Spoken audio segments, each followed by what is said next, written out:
Hello दोस्तों, मैं अमित कुमार आप सभी का अपने YouTube channel इडू point by Amit sir पर स्वागत करते हैं। जैसा कि हम भौतिक विज्ञान के 100 क्वेश्चन करवा दिए थे ऑब्जेक्टिव, जिसमें उसी श्रृंखला में हम आगे क्वेश्चन करेंगे। 100 क्वेश्चन हो गए थे, अब 100 के आगे क्वेश्चन करेंगे। तो अगला क्वेश्चन क्या है, ये क्वेश्चन हमने करा दिया था, लेकिन एक बार फिर से देख लेते हैं। क्या कह रहा है कि प्रकाशीय तंतु संचरण किस घटना पर आधारित है, अर्थात प्रकाश तंतु की बात कर रहा है। तो भैया जब प्रकाश तंतु की बात कर रहा है तो यहां पर कौन सा ऑप्शन बिल्कुल सही होगा? ए बिल्कुल सही होगा। क्या लिखा है? या तो संपूर्ण लिखा होगा या क्या होगा, पूर्ण आंतरिक परावर्तन की घटना पर कार्य करता है। आगे चलते भैया क्वेश्चन क्या कह रहा है। क्वेश्चन है एक ग्लास अपवर्तनांक की मोटाई P के बराबर है। भैया ये आपने जितने लोगों ने प्रकाशीय पथ से रिलेटेड वाला टॉपिक पढ़ा होगा, अर्थात तो वहां पर उनको पता होगा, ऐसा क्वेश्चन मिला होगा तो जहां या तो म्यू होगा या तो यहां पर क्या होगा, n की बात कर रहा होगा। तो इसका ए ऑप्शन जो है बिल्कुल सही हो जाएगा भैया। ए ऑप्शन इसका बिल्कुल सही हो जाएगा। ठीक है, आगे देखते हैं क्वेश्चन क्या कह रहा है। कह रहा है प्रकाश हवा से कांच में प्रवेश करती है। हाँ, इसका तरंग दैर्घ्य होगा। अरे भैया प्रकाश हवा से, कहां से? हवा से कांच में प्रवेश कर रहा है, ना कि कांच से हवा में। बात कर रहा है कि हवा से कांच में प्रवेश करता है, तो इसका तरंग दैर्घ्य कैसा होगा? भैया इसका तरंग दैर्घ्य भैया क्या होता जाएगा? घटता जाएगा, जब प्रकाश जो है कहां से? हवा से जो है कांच में प्रवेश कर रहा होगा। ठीक है भैया, आगे चलते हैं। क्या कह रहा है? कह रहा है तरंग दैर्घ्य के बढ़ने के साथ। देखो इस चैप्टर में, इस टॉपिक में, जैसे हमने अगले वीडियो में क्वेश्चन कराए थे, उसमें फिजिक्स फर्स्ट के सारे क्वेश्चन थे। इस टॉपिक में केवल फिजिक्स सेकंड के क्वेश्चन हैं। इस पूरे जितने भी क्वेश्चन कराएंगे उसमें सारे फिजिक्स की सेकंड के ही क्वेश्चन मिलेंगे। क्या कह रहा है? कह रहा है तरंग दैर्घ्य के बढ़ने के साथ अपवर्तनांक का मान। आपने एक टॉपिक पढ़ा होगा प्रिज्म वाले में, इसमें विबग्योर करके पढ़ा होगा, इसमें ये पढ़ाया गया होगा। 3 चीजें आपको पता होनी चाहिए बच्चा। क्या क्या? एक तरंग दैर्घ्य, एक अपवर्तनांक, इसको म्यू या एन से लिखेंगे। दूसरा बच्चा क्या? तरंग दैर्घ्य। और तीसरी किसकी बात करते हैं? अर्थात डेल एम की, विचलन कोण की बात करते हैं। ज्यादातर आपसे इन्हीं से क्वेश्चन पूछता है। अब कह रहा है अपवर्तनांक का मान। अच्छा, इसका हम फार्मूले से भी देख सकते हैं, क्योंकि आपको पता है n बराबर क्या होता है? c अपान में लेमडा, अर्थात n प्रोपोर्शनल होता है 1 अपान लेमडा के। अगर भैया ये बढ़ रहा होगा तो ये क्या हो जाएगा? घट जाएगा। कह रहा है तरंग दैर्घ्य बढ़ने के साथ। जब तरंग दैर्घ्य बढ़ रहा है तो अपवर्तनांक निश्चित है क्या हो रहा होगा? घट रहा होगा। अपवर्तनांक क्या हो जाएगा? घट जाएगा। ठीक है। अच्छा, आप लोग ऐसा काम करिए कि हमारे लगाने से पहले जो है टिक लगाते चलिए कि कौन सा किसका सही होगा। ठीक है, आगे चलते हैं। भैया क्या कह रहा है क्वेश्चन 104 नंबर में? कह रहा है 1.5 डायोप्टर। ऐसा क्वेश्चन एक जरूर पेपर में मिलेगा। हर बार आता है कि 2 क्षमताएं देता है और आपसे फोकस दूरी ज्ञात करना होता है, तो ये क्वेश्चन जरूर मिलेगा। क्या कह रहा है भैया? 1.5 डायोप्टर एवं प्लस 2.5 डायोप्टर क्षमता के 2 लेंस संपर्क में रखे हैं। करा इस संयोजन की फोकस दूरी होगी। क्या निकालना है? फोकस दूरी निकालना है। आपको पता है कि यहां पर जो क्षमता है, इसका मतलब भैया P बराबर कितना है? 1.5 डायोप्टर के है। और यहां पर P1 बराबर मान लो इसको, P2 बराबर 2.5 है। अगर भैया हम निकाले P बराबर P1 प्लस P2 होगा, तो यहाँ भैया P का मान कितना है? 1.5 है और P2 का मान 2.5 है। कितना हो जाएगा? 3 1 4 हो जाएगा, अर्थात P बराबर कितना आ गया? 4 आ गया। अब यहाँ पर मीटर में आ रहा, मतलब 1/4। अरे ऐसा तो कोई ऑप्शन ही नहीं है। 1/4 कैसे आएगा? कुछ तो गड़बड़ है इस क्वेश्चन में। अच्छा, अगर हम यहां पर इसको माइनस कर ले, माइनस होगा, -1.5 डायोप्टर प्लस 2.5 कर ले। अगर भैया यहाँ माइनस कर ले तो कितना बचेगा घटाने पर? बोलो यहां पर कितना बचेगा? केवल 1 बच जाएगा, 1 बचेगा। और फिर हम लगाएंगे फार्मूला क्या, F बराबर क्या होता है 1/P। तो भैया यहाँ 1/1 रखेंगे, F बराबर 1 मीटर आ जाएगा। भैया इसका पहला ऑप्शन बिल्कुल सही हो जाएगा। तो यहाँ पर -1.5 डायोप्टर है। ठीक है, आगे चलते हैं भैया। क्या कह रहा है? कह रहा है किस रंग का तरंगदैर्ध्य सबसे कम होता है? किस रंग का तरंगदैर्ध्य सबसे कम होता है? तो भैया याद रखो, अगर यहां पर तरंगदैर्ध्य कम की बात कर रहा है तो बैंगनी रंग का सबसे कम होगा, लेकिन यदि सबसे अधिक की बात करेगा तो यहां पर अधिक जो है वो लाल रंग के लिए हो जाएगा। ये आपके प्रिज्म वाले चैप्टर से सारे क्वेश्चन मिल रहे हैं। ठीक है, आगे चलो। क्या कह रहा है? क्या कह रहा है भैया? कह रहा है प्रिज्म से होकर गुजरने वाले श्वेत प्रकाश का न्यूनतम विचलन अवयव होता है। क्या होता है बच्चा? बोलो बताइए। अरे भैया आपने प्रिज्म पढ़ा था, प्रिज्म क्या था? और प्रिज्म के साथ में विचलन कोण पढ़ा होगा। और विचलन कोण में क्या पढ़ा गया था भैया? विचलन कोण पढ़ा था, फिर बल विक्षेपण पढ़ा था, ये सब चीजें पढ़ी थी। अब यहां पर कह रहा है न्यूनतम विचलन किसका होगा? भैया आपको पता है कि ऐसे ही यहां पर स्पेक्ट्रम प्राप्त हो जाते हैं। और सबसे ऊपर कौन सा रंग बैठा होता है? लाल रंग बैठा होता है। और नीचे कौन सा बैठा होता है? बैंगनी रंग बैठा होता है। तो जो ऊपर बैठा होता है उसका विचलन कोण सबसे कम होता है, और जो नीचे बैठा होता है उसका विचलन कोण सबसे अधिक होता है। तो यहां कम की बात कर रहा है तो लाल रंग का विचलन कोण भैया सबसे कम होगा। आगे चलिए, क्या कह रहा है? कह रहा है अपवर्तनांक वाले पतले प्रिज्म का न्यूनतम विचलन कोण होता है। देखिए क्वेश्चन बिल्कुल सरल है, और इन क्वेश्चनों को ध्यान से समझते चलिए ताकि इनको बार बार ना पढ़ना पड़े। कभी कभी क्या होता है कि हमें आते हैं क्वेश्चन लेकिन वहां दिमाग काम नहीं करता है, क्योंकि इतना ज्यादा पेपर का प्रेशर होता है, पेपर का भी प्रेशर होता है। यदि आपके क्लास में कोई ऐसा टीचर पढ़ गया तो उससे आपका डर लग रहा है तो उसका प्रेशर अलग हो गया। ठीक है, लेकिन जहां तक टीचर पढ़ते हैं इतना प्रेशर नहीं रहता है। यदि कोई मैडम पढ़ जाती है तो प्रेशर ज्यादा होता है। क्या कह रहा है भैया? कह रहा अपवर्तनांक वाले पतले प्रिज्म का न्यूनतम विचलन कोण है। किसकी बात कर रहा है? न्यूनतम विचलन कोण की बात कर रहा है। भैया फार्मूला पढ़ा है, डेल m बराबर क्या होता है? n-1, और ये आया बाहर a, यही तो होगा। हाँ अच्छा, यहाँ पर या तो ये आएगा भैया, या तो आपसे आएगा कि डेल m बराबर म्यू -1 और a आएगा, या तो n की जगह पर म्यू दे देगा, या तो क्या होगा, हाँ इन दोनों में कोई हो जाएगा। तो कौन सा है?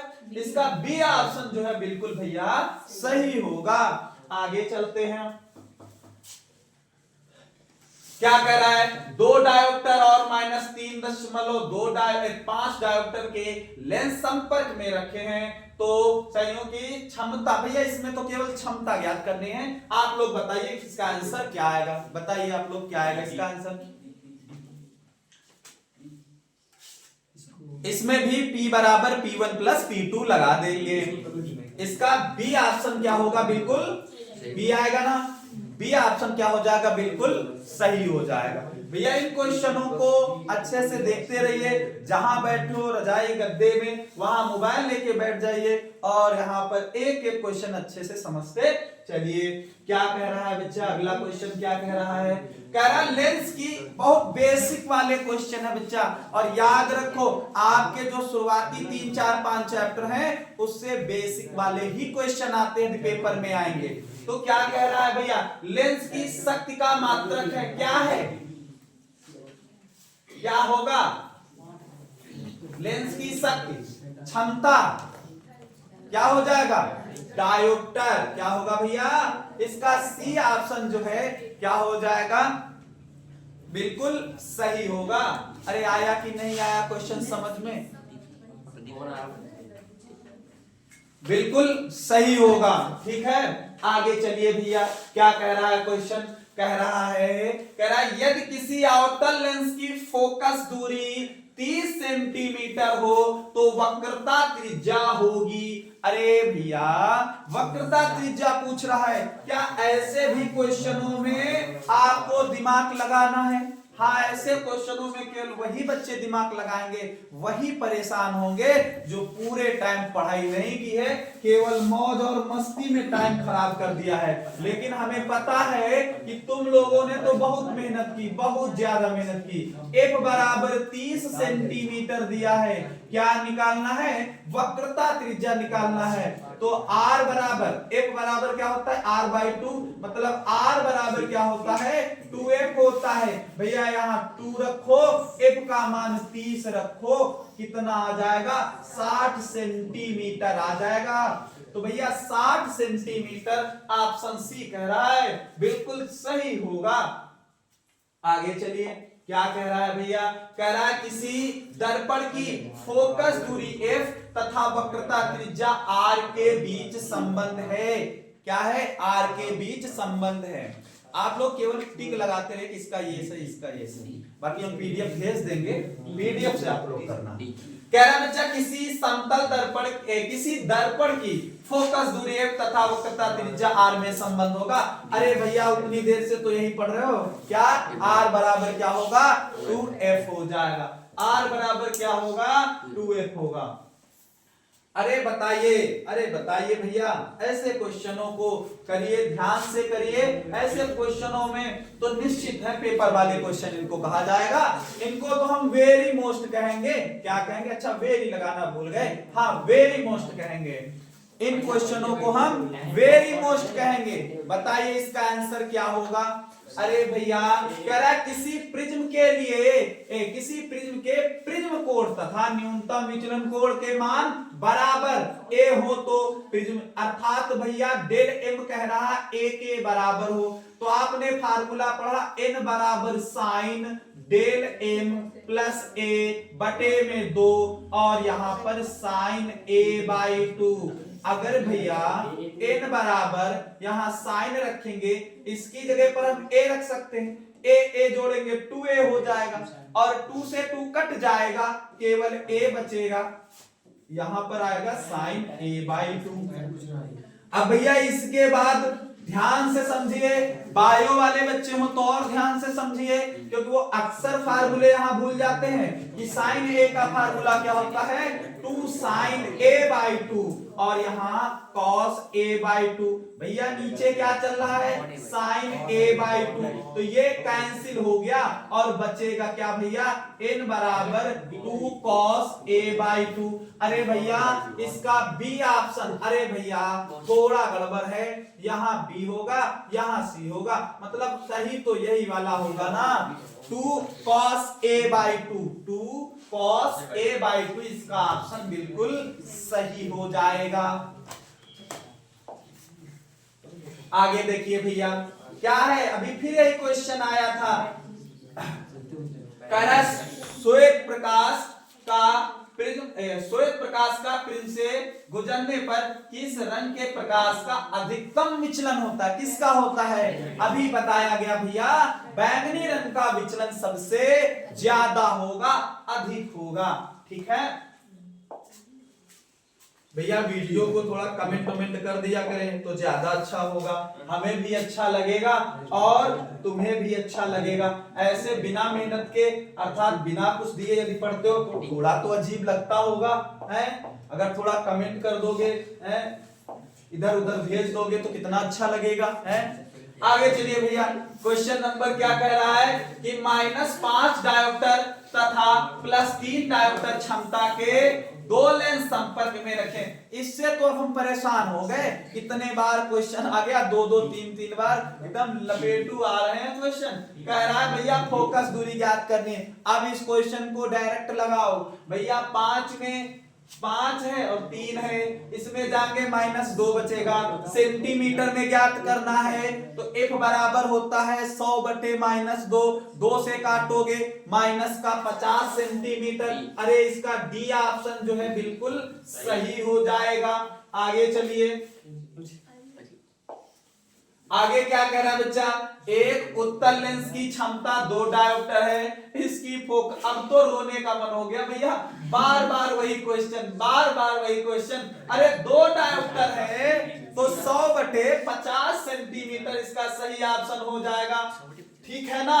नहीं, हाँ 50 ही सही होगा। आगे चलिए भैया, हाँ अब क्वेश्चन है, अच्छा क्वेश्चन है। कह रहा है किसी किरण सघन माध्यम से विरल माध्यम में गमन कर रही है, आपतन कोण क्रांतिक कोण के बराबर है। आपतन कोण का मान होगा कितना होगा भैया बताइए। ये अभी 2018 या 19 के सेट में एक क्वेश्चन है भैया, ये पेपर में आया हुआ क्वेश्चन है। बोलिए कितना होगा? हाँ भैया क्या हो जाएगा, क्योंकि आपने पढ़ा है ये ऐसे आता है, यहाँ 90 अंश का कोण टपक पड़ता है, अर्थात इसका 90 ऑप्शन जो है बिल्कुल सही हो जाएगा भैया। बी ऑप्शन जो है बिल्कुल सही होगा। देखिए देखिए भैया क्या कह रहा है, कह रहा है विद्युत चुंबकीय तरंग को ध्रुवित किया जा सकता है। अब मजा आएगी, अब क्वेश्चन आए हैं थोड़े बहुत अच्छे। कह रहा है विद्युत चुंबकीय तरंग को क्या किया जाता है, कह रहा है ध्रुवित किया जा सकता है। किससे भैया ध्रुवित किया जा सकता है? आपने ध्रुवण में ही ऐसी बात पढ़ी होगी कि इसको हम किससे, पोलेराइड की घटना पर पढ़ते हैं। तो क्या हो जाएगा भैया, इसका ऑप्शन जो है बिल्कुल सही होगा, पोलेराइड। ठीक है, बोलिए भैया ऐसा क्वेश्चन क्या कह रहा है, क्वेश्चन क्या है, क्या है भैया ऐसा क्वेश्चन, बोलो बोलो। कह रहा है निम्नलिखित में किसे प्रकाश के तरंग सिद्धांत से नहीं समझा जा सकता। अरे भैया कह रहा है तरंग सिद्धांत से नहीं समझा जा सकता, परावर्तन तो समझा जा सकता है। नहीं, अच्छा ठीक ठीक ठीक ठीक, नहीं की बात कर रहा है। ये समझा जा सकता है, ये समझा जा सकता है, ये समझा जा सकता है, लेकिन प्रकाश विद्युत प्रभाव को नहीं समझा जा सकता है। आगे चलिए, आपको ये क्वेश्चन बार बार ऑब्जेक्टिव लिखने की जरूरत नहीं है, केवल ये वीडियो ही 3-3, 4-4, 5-5 बार देख लो, बस काम हो गया, हो जाएगा आप लोगों का काम। ठीक है, अगर आप लोग लास्ट टाइम इतना पढ़ोगे, अब हम क्या करेंगे कि आपको हर एक चैप्टर वाइज आपको हम तैयार करवाएंगे। यदि आप लास्ट टाइम फिजिक्स अच्छे से पढ़ लेते हो तो अगल बगल वाले तुम्हारे परेशान हो जाएंगे, ये पढ़ता भी नहीं था, इसके इतने नंबर कैसे आ जाएंगे, वो कहेंगे वाओ इतने नंबर कैसे आ गए। यही होगा भैया, पढ़िए, मन लगा के पढ़िए, और हम ऐसा ही करना चाहते हैं कि आपके साथ चमत्कार हो, चमत्कार हो जाए, और चमत्कार होगा। क्या कह रहा है भैया, एक ऐसी परिघटना जो यह प्रदर्शित करती है कि कोई तरंग अनुप्रस्थ है, वह है, बताओ भैया क्या होगा। कह रहा है बच्चा अनुप्रस्थ करती है, तो भैया क्या हो जाएगा, डी ऑप्शन बिल्कुल सही होगा। किसकी बात कर रहा है, ध्रुवण की बात कर रहा है, ध्रुवण इसका बिल्कुल सही होगा। देखो भैया, जो आपके टिक मार के आगे बढ़ने वाले क्वेश्चन हैं उनमें हम टिक मार के आगे बढ़ेंगे, लेकिन जो सॉल्व करने वाले होंगे उन क्वेश्चनों को सॉल्व किया जाएगा, इसलिए ताकि आपके दिमाग में अच्छे से प्रवेश हो जाए, क्योंकि आपके दिमाग में बहुत कूड़ा भर चुका है।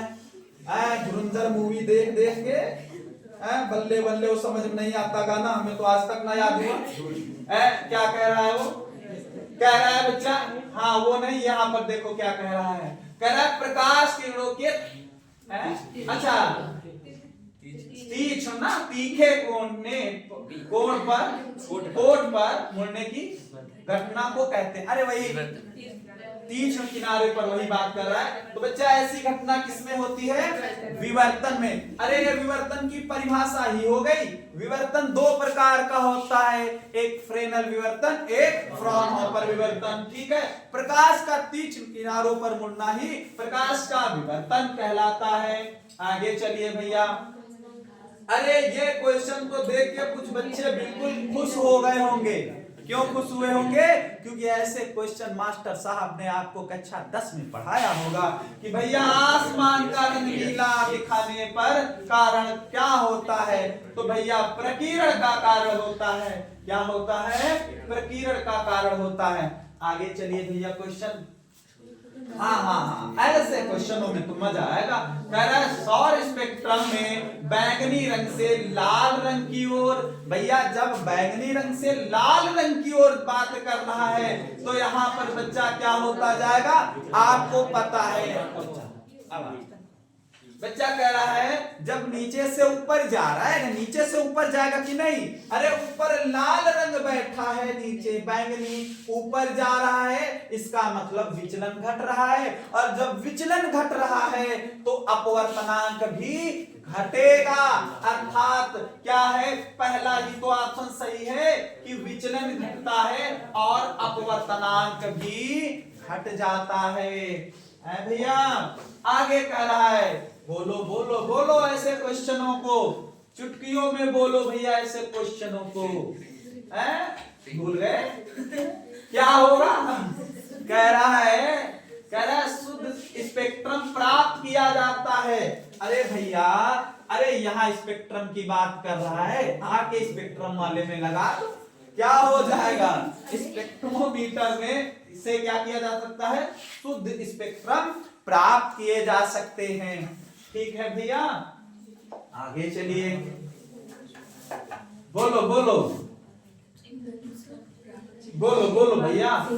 अरे इंद्रधनुष प्राकृतिक उदाहरण है, तो बच्चा अपवर्तन होगा, परावर्तन होगा और विक्षेपण वाली घटना हो जाएगी। तो इसका जो है सी ऑप्शन क्या हो जाएगा? बिल्कुल सही हो जाएगा। क्या कह रहा है? ऐसे भी क्वेश्चनों को क्या पढ़ना पड़ेगा? अरे हाँ भैया, ऐसे ही तो क्वेश्चनों को पढ़ना है हमें। कह रहा है जल की सतह पर तेल की पतली सतह बिछी हुई है। समझ रहे हो कहां बिछी है? जल की सतह पर बिछी है। कह रहा है सूर्य के प्रकाश में इस सतह पर सुंदर रंग दिखाई देने का कारण क्या है? अरे भैया ऐसा कुछ नहीं है। यहाँ पर बच्चा क्या होगा? वन विक्षेपण थोड़ी होगा।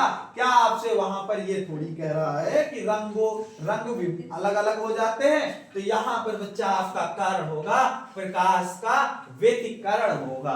क्या हो जाएगा? प्रकाश का व्यतिकरण होगा। ठीक है ना? तो यहाँ पर कारण हो जाएगा प्रकाश का व्यतिकरण। ठीक है ना? इसका सी ऑप्शन। अरे अरे घबराओ नहीं, ये बी कर लो, ये सी कर लो, इतना काहे परेशान होते हो? बी और सी में इसे देखना है, इसे तो नहीं देखना है ना। आगे चलिए, बोलो बोलो बोलो। अरे ऐसे क्वेश्चनों को तो क्या कहना। कह रहा है द्वितीय तरंगिकाओं की अवधारणा की थी। अरे हाइगेंस चाचा ने ही तो की थी, हाइगेंस ने ही तो बताया था द्वितीयक तरंगिकाओं के बारे में। आगे चलिए। ऐसे क्वेश्चन इन चाचा ने बहुत मेहनत की थी, न्यूटन चाचा ने बहुत मेहनत की थी, लेकिन समस्या ये है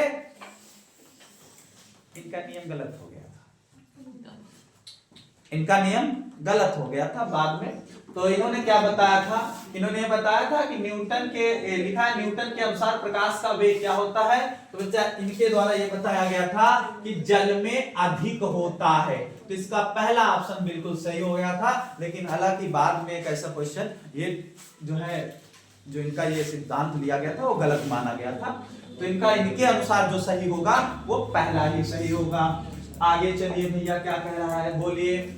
हाइगेंस के अनुसार प्रकाश तरंगे होती हैं। बच्चा यहाँ पर ये होता है, इसका पहला हो जाएगा, लेकिन बाद में इसको अनुप्रस्थ करके देखा गया था। लेकिन जो शुरुआती में हाइगेंस ने बताया था वो आपको पहला ही अनुदैर्घ्य की ही बात बताई थी, लेकिन बाद में ऐसे क्वेश्चनों को अनुप्रस्थ में लिया गया था। ठीक है ना?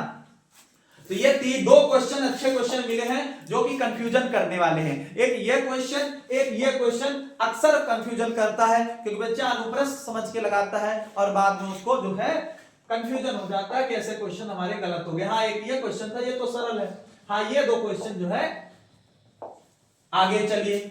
अरे ऐसा क्वेश्चन क्या कुछ है क्वेश्चन में? ये तो हाई स्कूल में पढ़ के आए हो, कौन सा हो जाएगा? पहला ऑप्शन इसका बिल्कुल सही हो जाएगा। ठीक है ना? ये हाई स्कूल में पहले टॉपिक था, अब हमें लगता है हाई स्कूल में ऐसा टॉपिक नहीं है, वो इंटर में ऐसा टॉपिक है। लेकिन आगे भैया पढ़िए। अब क्वेश्चन आया, कह रहा है किसी बिंदुवत, हाँ भैया ये मोस्ट करके कर लो, ऐसे क्वेश्चन तो ही आते हैं पेपर में। कह रहा है किसी बिंदुवत स्रोत से परिमित दूरी पर तरंगाग्र होता है। किसी बिंदुवत स्रोत से परिमित दूरी पर तरंगाग्र होता है। बच्चा बिंदुवत का मतलब यहाँ बिंदु है, अब यहाँ से ऐसे ऐसे ऐसे ऐसे समतल तरंगाग्र, अब यहाँ पर बच्चा ऐसे ऐसे तो बनते जाएंगे कि नहीं जाएंगे? अरे पढ़ा होगा, बताया गया था। तो बच्चा यहाँ पर कैसा होगा? गोलाकार। क्या हो जाएगा? गोलाकार तरंगाग्र होगा। ठीक है, आगे चलिए बच्चा। बोलो बोलो बोलो ऐसे क्वेश्चनों को। अरे भैया घबराना नहीं, यहाँ गुणा का चिन्ह लगा है ना, यहाँ गुणा का चिन्ह लगा है कि आप लोग गड़बड़ा जाओ। कह रहा है प्रकाशी पथ बराबर होता है, तो भैया प्रकाशी पथ बराबर होता है अपवर्तनांक गुणते पथ की लंबाई। क्या हो जाएगा? पहला ऑप्शन बिल्कुल सही हो जाएगा। क्या? अपवर्तनांक गुणते पथ की लंबाई। ठीक है ना? इसका पहला ऑप्शन जो है बिल्कुल सही होगा, अपवर्तनांक गुणते पथ की लंबाई। बोलो बोलो बोलो बोलो बोलो भैया। जब प्रकाश किरण एक अवरोधक के किनारों से मुड़ती है, यह प्रक्रिया क्या कहलाती है भैया? यह प्रक्रिया क्या कहलाएगी? बोलो ऐसे क्वेश्चनों को। अरे ऐसे क्वेश्चनों को हम विवर्तन कहेंगे। वही तो बात कह रहा है कि प्रकाश का तीक्ष्ण किनारों पर मुड़ने की ही तो बात कर रहा है, तो विवर्तन होगा। आगे चलिए पढ़िए भैया। कह रहा है समतल ध्रुवित प्रकाश में कंपन होते हैं। कैसे कंपन होते हैं? समतल ध्रुवित प्रकाश में कंपन कैसे होते हैं? बच्चा आपको पता है कि जब समतल ध्रुवित हो जाता है पहले बाद में प्रकाश, तब वो कंपन कैसे करते हैं बच्चा? एक ही दिशा में करते हैं। कैसे करते हैं? केवल एक ही दिशा में करते हैं। ठीक है, उनके कंपन कैसे होते हैं? केवल एक ही दिशा में होते हैं। आगे पढ़िए भैया ऐसे क्वेश्चनों को। क्या कह रहा है? ऐसे क्वेश्चनों को पढ़िए ध्यान से। कह रहा है सूर्य के प्रकाश का स्पेक्ट्रम है। बोलिए भैया, अच्छा क्वेश्चन है, जिसको हम क्या कहेंगे? मोस्ट कहेंगे। ठीक है, अच्छा वेरी लगा दे, क्या दिक्कत? वेरी मोस्ट होगा। क्या होगा बच्चा? सूर्य के प्रकाश का स्पेक्ट्रम कैसा होता है? क्या होता है भैया? संतत, अर्थात लगातार। ठीक है ना? तो इसका पहला ऑप्शन बिल्कुल क्या हो जाएगा? सही हो जाएगा। बोलो बोलो ऐसे क्वेश्चनों को। कह रहा बच्चा ब्रूस्टर का नियम है। क्या होगा बच्चा? यहां पर म्यू की जगह हमने बताया था एन हो जाता है, एन बराबर tan IP, अर्थात इसका सी ऑप्शन भैया बिल्कुल सही हो जाएगा। बी ऑप्शन जो है बिल्कुल ए भैया सी बिल्कुल सही हो जाएगा। आगे चलिए। जीवाश्म की आयु पता की जाती है, किससे किया जाता है? पहला जो है बिल्कुल सही हो जाएगा, पहला ऑप्शन जो है सही हो जाएगा। आगे चलिए भैया, आगे क्या कह रहा है? बोलो भैया, बोलो बोलो।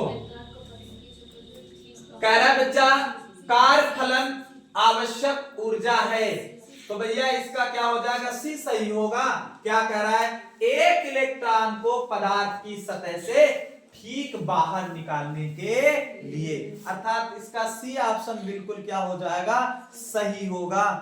आगे चलिए भैया, क्या कह रहा है? पढ़िए इस क्वेश्चन को।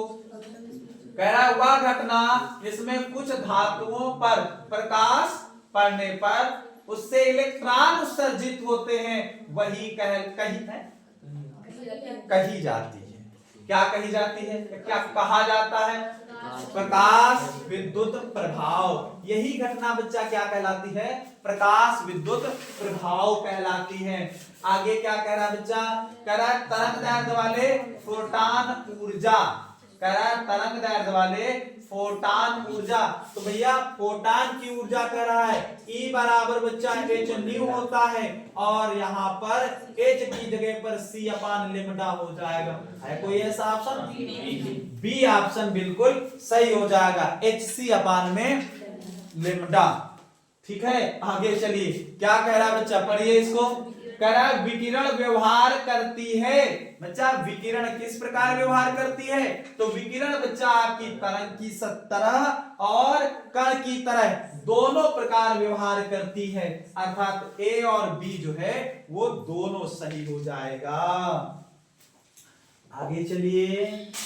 अरे क्या कह रहा है? अरे ऐसा क्वेश्चन झटके में लगा बच्चा, झटके में।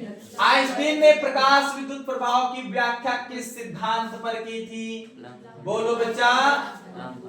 प्लांक के क्वांटम सिद्धांत के आधार पर आइंस्टीन ने प्रकाश विद्युत प्रभाव की व्याख्या किस आधार पर की थी? सिद्धांत पर की थी, प्लांक के क्वांटम सिद्धांत पर। और इसी के सिद्धांत पर उन्होंने बताया था कि प्रकाश छोटे छोटे बंडलों और पैकेजों के रूप में आगे बढ़ता है, जिसकी ऊर्जा h न्यू होती है। जिसकी ऊर्जा क्या होती है? h न्यू होती है। जहां h प्लांक नेतांक है, न्यू आवृत्ति है, जिसका मान 6.6 h का मान 6.6 इंटू 10 की घात -34 जूल होता है। आगे चलिए भैया। कह रहा है एक ही स्रोत से उत्सर्जित सभी प्रोटॉनों का निर्वात में वेग होता है। कह रहा है एक ही स्रोत से, अगर बच्चा एक ही स्रोत से चल रही है तो इनका वेग क्या हो जाएगा? समान हो जाएगा, बिल्कुल सही हो जाएगा। अरे ऐसा क्वेश्चन अच्छा है ये भैया, आपके 17 वाले सेट में मिलेगा ऐसा क्वेश्चन। बोलो क्या कह रहा है? आधुनिक मत के अनुसार प्रकाश की प्रकृति है। भैया आपने पढ़ा है कि ये कणों और तरंगों की प्रकृति की बात करता है, अर्थात कण और तरंग दोनों की बात करता है। तो इसका ये सी ऑप्शन बिल्कुल सही हो जाएगा। आगे चलिए, बोलो बच्चा। धात्विक पृष्ठ से इलेक्ट्रॉन उत्सर्जित तब होते हैं जब पृष्ठ पर आपतित प्रकाश की आवृत्ति, बच्चा क्या होता है? कब इलेक्ट्रॉन उत्सर्जित होंगे? जब देहली आवृत्ति से क्या हो जाएगा? आवृत्ति से अधिक होंगे। अरे तभी तो क्या हो जाएंगे? इलेक्ट्रॉन उस सतह से उत्सर्जित होंगे। ठीक है, आगे चलिए। बोलो भैया ऐसे क्वेश्चनों को। कह रहा है फोटो सेल आधारित है। तो भैया ये वाला टॉपिक पहले था, अब की बार हटा हुआ है, लेकिन याद कर लो ऑब्जेक्टिव आ सकता है। कह रहा है फोटो सेल आधारित है, तो भैया किस पर आधारित है? प्रकाश विद्युत प्रभाव। प्रकाश विद्युत प्रभाव की बात करता है। बोलो भैया। कह रहा है यदि विराम से एक इलेक्ट्रॉन को 1 वोल्ट विभवांतर आरोपित कर त्वरित किया जाए तो इसकी गतिज ऊर्जा क्या होगी? अरे भैया इसकी गतिज ऊर्जा क्या हो जाएगी? 1.6 इंटू 10 की घात -19 जूल, अर्थात पहला ऑप्शन बिल्कुल सही होगा। ये बच्चा पावर में लिखा है 10 की घात -19। आगे चलिए क्या कह रहा है? अरे भैया ये छोड़ दो, ये आपके उसमें चैप्टर ही नहीं है, छोड़ो इस क्वेश्चन को, आगे बढ़िए। बोलो बोलो बोलो, ये तो मोस्ट कह लो। कह रहा है द्रव्य तरंगों की परिकल्पना किया। किसने किया? किसने किया? अरे बोलो भैया, थक गए ऐसे क्वेश्चनों में? यही होता है, सरल क्वेश्चनों में धुआं हो जाते हो है? बोलो। अरे बी सही होगा इसका, क्या हो जाएगा? डी ऑप्शन बिल्कुल सही होगा भैया। आगे चलिए। कह रहा है डी ब्रॉगली तरंग दैर्ध्य। अरे इसके लिए फार्मूला क्या पढ़ा? लेमडा बराबर h अपान में p, और लेमडा हो गया ये h हो गया, p की जगह पर mv होता है, अर्थात ए ऑप्शन बिल्कुल सही हो जाएगा, ए ऑप्शन बिल्कुल सही होगा, ठीक है ना। ए ऑप्शन क्या हो जाएगा, बिल्कुल ए ऑप्शन बिल्कुल। हाँ, क्वेश्चन आगे बच्चा कितना हो गया, क्या है इसका ऑप्शन नंबर ए बिल्कुल सही होगा। आगे करिए बच्चा, क्वेश्चन क्या कह रहा है, कह रहा है निम्न में से किसकी विमाएं प्लांक नियतांक के समान होंगी। तो बच्चा यहाँ पर क्या कौन सा सही हो जाएगा, प्लांक नियतांक के समान होंगी। तो बच्चा इसका डी ऑप्शन जो है बिल्कुल सही होगा, अर्थात डी ऑप्शन क्या हो जाएगा, बिल्कुल सही होगा। बल इंटू दूरी इंटू समय जो है बिल्कुल सही हो जाएगा। आगे पढ़िए बच्चा, कह रहा है हाइड्रोजन स्पेक्ट्रम की कौन सी श्रेणी दृश्य भाग में पड़ती है। तो बच्चा इसकी जो है बामर श्रेणी, क्या लिखा है, बाल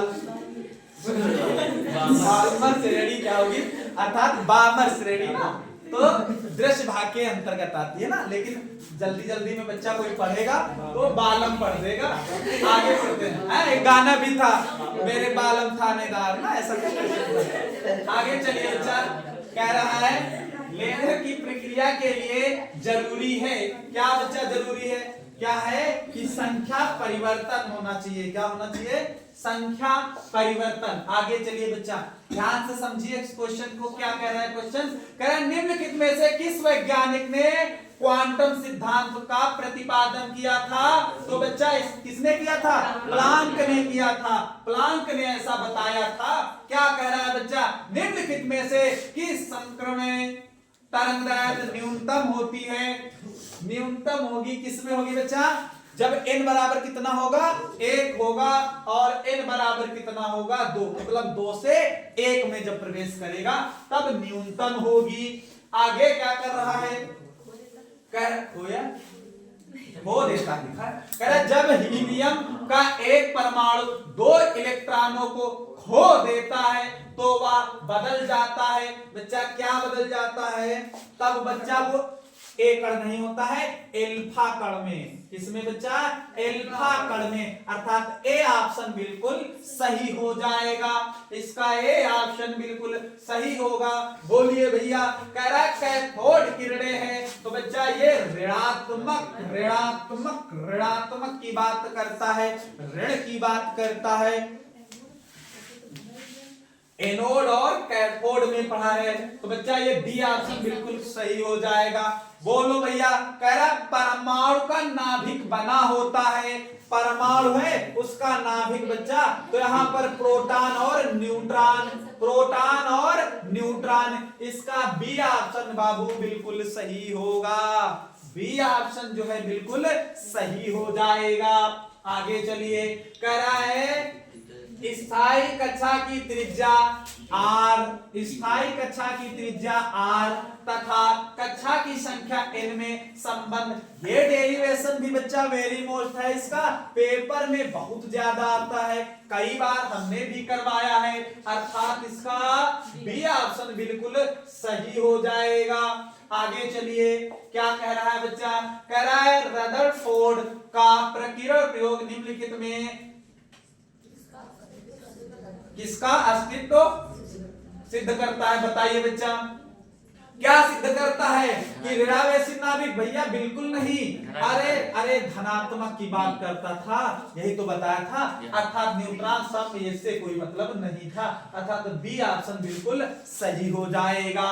आगे चलिए, क्या कह रहा है, परमाणु में वृत्तीय कक्षा में इलेक्ट्रॉन किस बल के कारण घूमते हैं। तो बच्चा यहाँ पर इलेक्ट्रॉन की बात कर रहा है, परमाणु में वृत्तीय कक्षा में इलेक्ट्रॉन पढ़ा था ना, स्थायी कक्षा में चक्कर लगाते रहते हैं, बच्चा वो क्या हो जाएगा, किसके अनुसार, कूलाम बल के अनुसार, कूलाम बल के अनुसार। आगे बच्चा पढ़िए, हाइड्रोजन परमाणु में मूल ऊर्जा स्तर में इलेक्ट्रॉन का कोणीय संवेग होता है, क्या होता है, मूल ऊर्जा की बात कर रहा है, n बराबर बच्चा 1, कोणीय संवेग की बात कर रहा है, n इंटू में h अपान में 2 पाई, बच्चा इसकी जगह 1 रख दोगे, n का मान 1, तो h अपान में 2 पाई होगा, अर्थात इसका बी ऑप्शन बिल्कुल सही हो जाएगा। बी ऑप्शन क्या हो जाएगा, बिल्कुल सही हो जाएगा। आगे चलिए, कह रहा है हाइड्रोजन परमाणु में r त्रिज्या की कक्षा में इलेक्ट्रॉन की गतिज ऊर्जा होगी। बोलिए भैया, ऐसा क्वेश्चन आया, ऐसा क्वेश्चन आया, बच्चे कंफ्यूज हो जाते हैं, ये लगावें या ये लगावें, ये लगावें या ये लगावें, लेकिन हम तो यही लगावेंगे, यही लगावेंगे भैया। सी ऑप्शन बिल्कुल सही हो जाएगा। आगे चलिए, कह रहा है, बोलो बोलो भैया, इसका डी ऑप्शन तो दिया नहीं गया है। अरे नहीं दिया गया, हम लिख दे 2.1 इंटू 10 की घात -31 जूल सेकेंड, मान लीजिए ये एक ऑप्शन दिया है। बच्चा कह रहा है कि परम द्वितीय, बच्चा इसमें वही लगेगा जो अभी लगाया था, n का मान 2 दिया है, तो बच्चा n इंटू में h अपान में 2 पाई, यहां पर बच्चा n का मान 2 और h का मान 6.6 इंटू 10 की घात -34 और बटे में 2 और पाई का मान 3.14, 2 से 2 कैंसिल, एक काटो बघारो, बताओ कितना आ रहा है, कितना आएगा। अरे 6.6 इंटू 10 की घात -34 को जब हम भगाएंगे किससे, तो 3.14 से। अरे भगाओ बच्चा, बताओ कितना आ रहा है इसका ऑप्शन, बोलो जल्दी, बोलो बोलो। अरे दुश्मन पे दुश्मन कटा, ठीक है, इसका सी ऑप्शन आ गया भैया, सी ऑप्शन बिल्कुल सही हो जाएगा। आगे चलिए, ठीक है ना। कह रहा है कि एक इलेक्ट्रॉन n बराबर 2 कक्षा में n बराबर 4 में अपनी स्थिति परिवर्तित करता है। यही तो कह रहा बच्चा, इस क्वेश्चन को वेरी मोस्ट में डाल लो, क्योंकि ऐसा क्वेश्चन आता है। अब बच्चा इसके लिए फार्मूला पढ़ते हैं, 1 लेम्डा बराबर बच्चा होता है r और 1/n1 का स्क्वायर माइनस 1/n2 का स्क्वायर। बच्चा 1 लेम्डा बराबर r, n1 का मान बच्चा कह रहा है 2, 2 का वर्ग करोगे 4 आएगा, यहां रखना है 4, 4 का वर्ग 16 आ जाएगा भैया। 1 लेम्डा बराबर बच्चा r होगा और लासा कितना मिलेगा, 16 मिल जाएगा, यहाँ 4 घट गया बच्चा, 3 बच गया, यहाँ 1 लेम्डा बराबर बच्चा 3r/16 हो गया, लेकिन लेम्डा का मान निकालना है, 16/3r होगा, अर्थात ऐसा ऑप्शन बी में मिलेगा, अर्थात बी ऑप्शन इसका बिल्कुल सही हो जाएगा। आगे चलिए, कह रहा है बीटा किरणें विक्षेपित होती हैं, तो बच्चा बीटा किरणें किससे विक्षेपित होती हैं, चुंबकीय एवं विद्युतीय क्षेत्र दोनों में। आगे चलिए, कह रहा निम्न में से किसकी भेदन क्षमता महत्तम अधिकतम होती है, तो बच्चा बहुत बार क्वेश्चन पढ़ चुके हो, किसकी बच्चा, गामा किरणों की सबसे अधिक होती है।